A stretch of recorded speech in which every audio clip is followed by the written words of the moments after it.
Let's talk more now about the fact that hospital leaders in England are saying that waiting lists for routine surgery have grown in some parts of the country because of a dispute about the tax rules for senior doctors' pensions. Consultants have begun refusing to work beyond their planned hours after receiving unexpected tax bills. This follows the new pension rules introduced in 2016.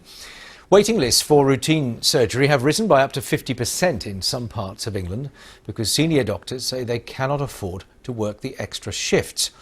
Data for April shows the percentage of patients treated within 18 weeks is the lowest since current records began, at 86.5%. The total waiting list for operations was nearly 4.3 million. Well, let's speak now to the former Pensions Minister and independent pensions expert, Baroness Ros Altman. And I'm also joined by Professor Jo Harrison, the Chief Executive of Milton Keynes University Hospital NHS Foundation Trust. The hospital serves a population of over 300,000 people and employs 4,000 staff. Jo Harrison, can I start with you on whether or not you're already seeing the effects of this? We're already seeing individual clinicians making personal choices about whether they are going to carry out extra work. These are full-time employees. We know that the NHS needs more doctors and more nurses, and they're making personal choices about whether they do this extra work or not. So we are seeing it, yes. And do you think they're right to make the choices they are? I think everybody has a choice, and these people recognise that unless something changes, that they are going to be penalised by paying significant amounts of tax on doing extra work in their spare time. We also know that this isn't solving a problem that we need to fix, which is more clinicians in our NHS. Ros Altman, when you look at the system here, how has it come to this point? Well, Julian, basically what's happened is an unintended consequence of pension reforms which were incredibly complex. Most people would struggle to understand them, and senior clinicians and doctors have been caught unawares by the changes that were introduced to the tax system on their pensions, which has actually resulted in them having to pay sometimes tens of thousands of pounds just because they volunteered to do extra shifts at work. Now, you or I, if we knew that we might face bills of tens of thousands of pounds for volunteering to do a bit of extra work, would obviously say, well, sorry, but we don't really want to do that extra work. The problem here is that the NHS often needs them to do that extra shift. If they don't, either patients don't get seen, or the NHS ends up having to pay hugely expensive private medicine or locum fees.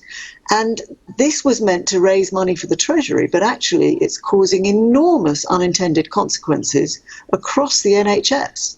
Right, so we've got a sense now of the effect it's having, and also the analysis from you, Ros Altman, in terms of why it's happening. Jo Harrison, what would you like to see change to stop it happening? We certainly need more options available to our clinicians around how they pay into their pensions and the tax issues that have been caused by both the tapering effect that is in place currently and the annual allowance associated with that. We need some flexibility to allow these individuals to make choices to carry on working, because we really need them to.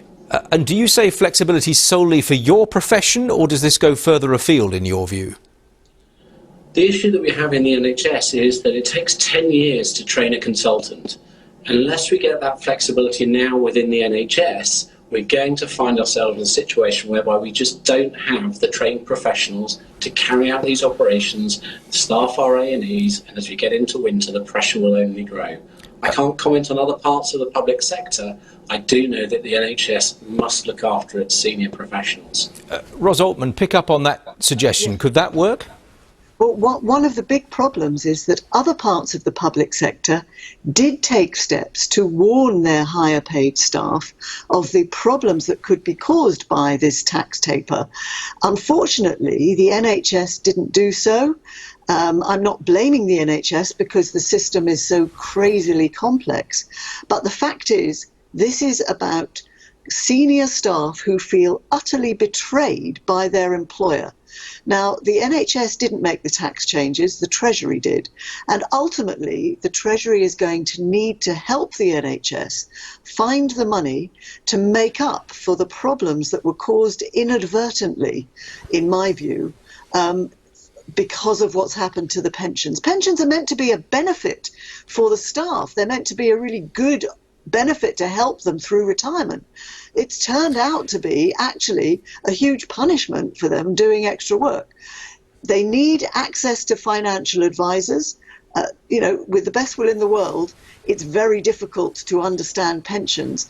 And we want our consultants to be concentrating on the complex issues of patient care, not the complex issues of pensions. So I would urge the NHS to make sure that it makes available to all its staff financial advice for each individual to help them understand whether maybe they will be affected by the taper. If so, how can they mitigate the impact?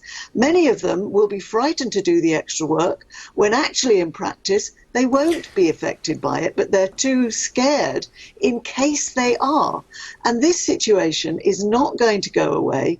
The government is not really focusing on the necessary legislation for anything other than Brexit right now. But in the meantime, in practical terms, this is about money, and it's about looking after the senior NHS staff who need support from their employer and from us, the taxpayers, to help them manage a situation that was never intended to arise for them, but is causing real damage. And Ros Altman, briefly, if you would, as a final thought, I mean, if you do change this, presumably it will cost the Exchequer.